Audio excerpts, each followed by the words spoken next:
More on this, Michelle Malkin. Michelle, are you surprised the AP, the New York Times, and now other organizations are not going to this off-the-record, let's hug it out meeting?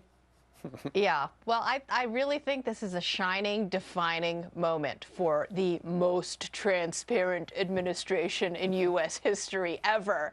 And finally, so many of these erstwhile lapdogs in the mainstream media are throwing off their kabuki theater costumes and stomping on them and refusing to play along in this theater. Well, better late than never, as I always say. Indeed. Yeah, it's not surprising that media organizations would feel this way, because what's he going to say to them? And if you can't report it, you know, and what I'm thinking about this morning is that whoever goes to this meeting, if anything gets leaked out, then all those other news organizations can write about it because they were not there to take the pledge that it was off the record.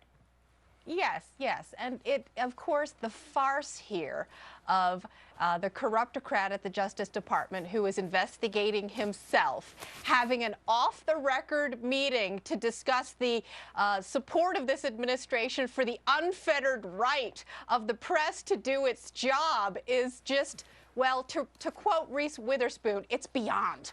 Right. Did you make up that? Even she doesn't want to quote that part of Reese Witherspoon. Did you make up that word, corruptocrat? Because I like that. Yeah. All right. Hey, let's talk a little about the Tea Party. You know, the Tea Party was under, I can't get your take on this. As you know, the Tea Party was pretty much on the ropes for a couple of years, and now we know why, because the IRS was not green-lighting it, was auditing it, and putting them through hoops in order to get their okay in many cases. Now they are fighting back. Jay Sekulow is going to be representing, I believe, 25 separate groups, and as they slap a lawsuit on the Obama administration. Tell me about this and where it's going. I think that this administration should be quaking in its boots because we have really only begun to scratch the surface of the IRS witch hunt against these organizations. And remember that what is so striking and what is so troubling is that these are organizations that the administration and these top IRS officials, not merely these low-level rogues, were targeting because they knew that they could be intimidated. They did not have deep pockets like some of the big, juicy corporate targets and larger nonprofit organizations. And one of the things I think that's going to come out, both the ACLJ have filed these, you know, several dozen lawsuits, and then also Cleta Mitchell is representing True the Vote, which raises another even more chilling question, which is how many other government agencies were involved? Who else was sicked on these organizations? And these may include the Justice Department, not just the IRS, OSHA, EPA, because many of these individuals owned businesses that were being targeted. Sure. We do know somebody who was involved at the IRS. Lois Lerner was running that unit in Cincinnati. Well, now we've learned that apparently when she was at the Federal Election Commission, she went after a Republican U.S. Senate candidate in the state of Illinois. His name, Al Salvi. He was squaring off against Dick Durbin, and apparently 2 federal complaints from Democrats filed against that man right there at the microphones, Mr. Salvi. He said it was politically motivated, but apparently Lois Lerner said to him, quote, "Promise me you will never run for office again and we'll drop this case." He didn't take it, and later he was exonerated, but he says this stinks to high heaven.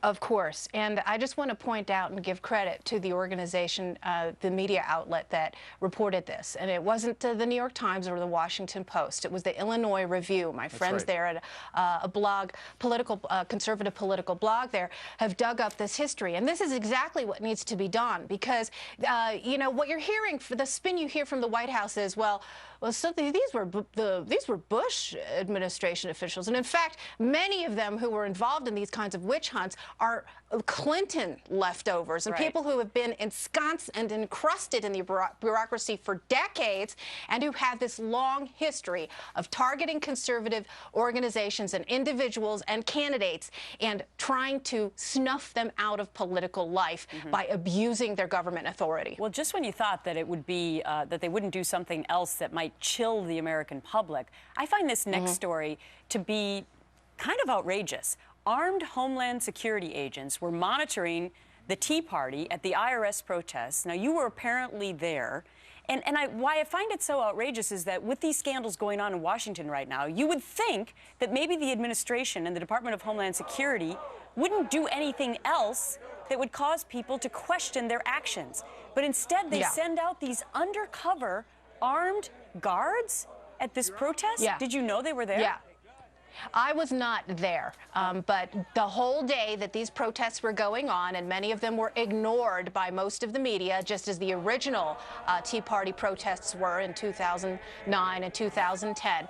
These pictures and video were being tweeted out in real life time, and I was retweeting them, and the reports were coming from all over the country. You see the label right there, Homeland Security, Federal Protective Service, Police, and it raises dire, stark questions about the massive double standards. Because look at these.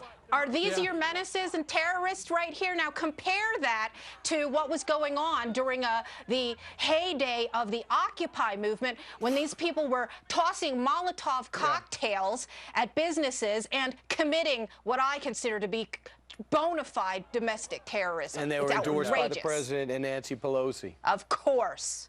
All right, let's talk about The Voice, because you don't watch it. Adam Levine, you would think that this guy would be thanking lucky stars for the musical talent he has, for where he is in life, the money he has made in this country. The only place you can make it in the world is here. He's doing it. You think he's happy with himself? Well, listen to what he is caught off camera saying. Only one more artist will join the others for our Top 6 live show.